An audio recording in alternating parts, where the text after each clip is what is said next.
पण आणि शिवराज सिंग चौहान साहेब हे मध्य प्रदेशमध्ये मुख्यमंत्री असताना त्यांनी जे काम केलं ते आपल्या सगळ्यांना माहीत आहे। आणि म्हणून मला काही आपल्या राज्यातल्या शेतकऱ्यांसाठी काही मागणी त्यांच्यासमोर मांडायची है, म्हणून मैं त्यांना विनंती केली। मैं पहले बात करता हूँ, आपसे कुछ मांगना है ना भाई। केंद्र से आप, केंद्र और राज्य हमारा डबल इंजन का सरकार है, और इसलिए इससे पहले भी मोदी जी ने हमें जो मदद की है, और अभी तो हमारे अधिकार के आपल्या हक्काचा कृषी मंत्री आता केंद्रामध्ये बसलेला आहे, त्यामुळे त्यांचं आपण मनापासून स्वागत करूया। मैं हमारे महाराष्ट्र के किसानों की ओर से आपका तहे दिल से स्वागत करता हूँ, बहुत बहुत आपका अभिनंदन करता हूँ और आपको शुभकामनाएं भी देता हूँ। खरं म्हणजे आजच्या या कृषी महोत्सवाला उपस्थित केंद्रीय कृषी मंत्री शिवराज सिंग चौहान साहेब, आपले लोकप्रिय उपमुख्यमंत्री देवेंद्र फडणवीस साहेब, आपले दुसरे उपमुख्यमंत्री अजितदादा पवार, आणि या कृषी प्रदर्शनाचं जे काय भव्य दिव्य हे स्वरूप आपण पाहतोय, त्या मिरवणुकीमधून काय इथपर्यंत आणले, कोणाकोणाला काय काय दादा चटके बसले। धनंजय,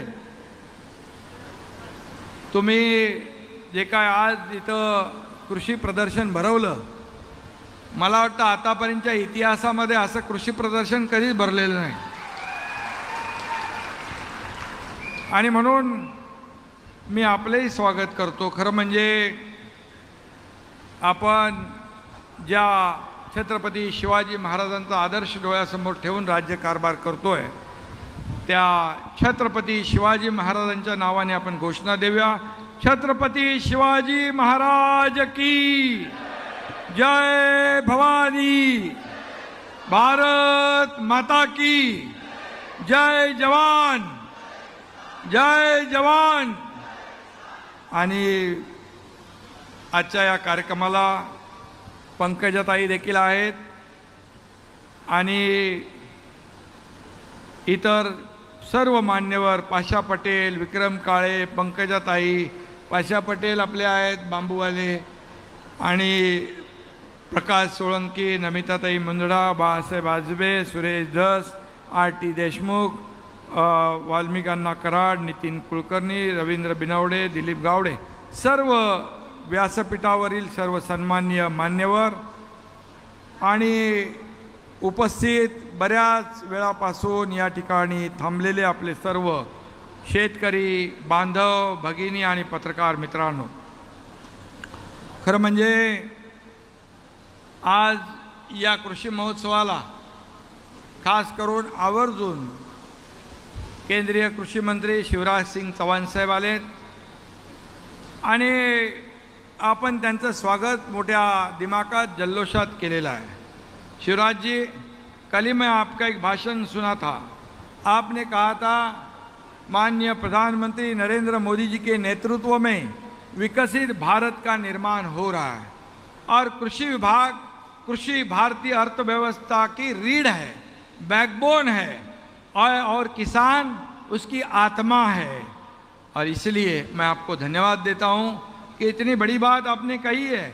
किसानों की तकदीर बदलने का प्रण आपने लिया हुआ है, और आप जैसा कृषि मंत्री इस देश को मिला है, ये भी हमारे लिए भाग्य की बात है। खुश नसीब है हम लोग कि आपके जैसे, बरोबर ना, आपल्याला कृषी मंत्री देणारा भेटलाय, ज्यांनी मध्य प्रदेशमध्ये लाडली बहिणामध्ये जे बहिणींना आपल्या सगळ्या दिलं, ती योजना अतिशय लोकप्रिय ठरली, आणि हा देणारा माणूस आहे।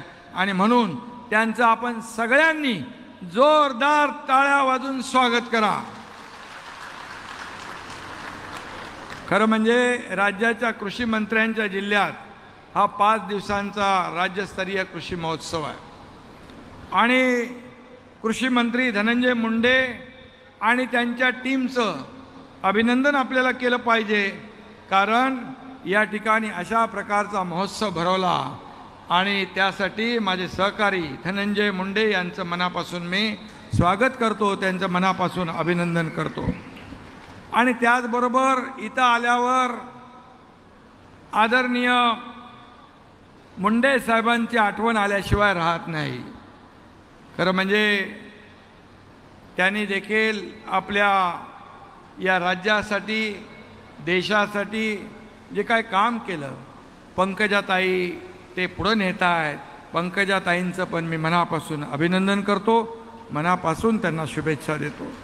खरं म्हणजे या महोत्सवामध्ये कृषी प्रदर्शन, पशु प्रदर्शन आणि शेतकऱ्यांना मार्गदर्शन होईल असे अनेक उपक्रम या ठिकाणी आपण राबवले आहेत। कृषीवर आदरणीय मुंडे साहेबांची आठवण आल्याशिवाय राहत नाही। खरं म्हणजे त्यांनी देखील आपल्या या राज्यासाठी देशासाठी जे काय काम केलं, पंकजाताई ते पुढं नेत आहेत। पंकजाताईंचं पण मी मनापासून अभिनंदन करतो, मनापासून त्यांना शुभेच्छा देतो। खरं म्हणजे या महोत्सवामध्ये कृषी प्रदर्शन, पशु प्रदर्शन आणि शेतकऱ्यांना मार्गदर्शन होईल असे अनेक उपक्रम या ठिकाणी आपण राबवले आहेत। कृषी विद्यापीठांनी शेतीच्या संदर्भात लावलेले नवीन शोध, शेतीची आधुनिक उपकरणं, इतर उत्पादनं व शासकीय योजनांची माहिती या महोत्सवात मिळणार। खरं म्हणजे ही कृषी प्रदर्शनं मुळामध्ये शेतकऱ्यांना अतिशय आधुनिक शेती करण्यासाठी, ऑर्गॅनिक शेती करण्यासाठी, सेंद्रिय शेती करण्यासाठी, पारंपरिक शेतीबरोबर आधुनिक शेतीची परंपरा पुढे नेण्यासाठी, प्रगत शेतकरी बनण्यासाठी आणि या राज्याला कृषी विभागामध्ये पुढे नेण्यासाठी अशा प्रकारची कृषी प्रदर्शनं महत्त्वाची असतात।